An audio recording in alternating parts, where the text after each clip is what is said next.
u mom srcu ima mjesto,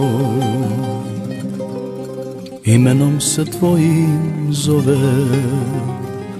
Ako treba na kraj svijeta, brodovima koji plove,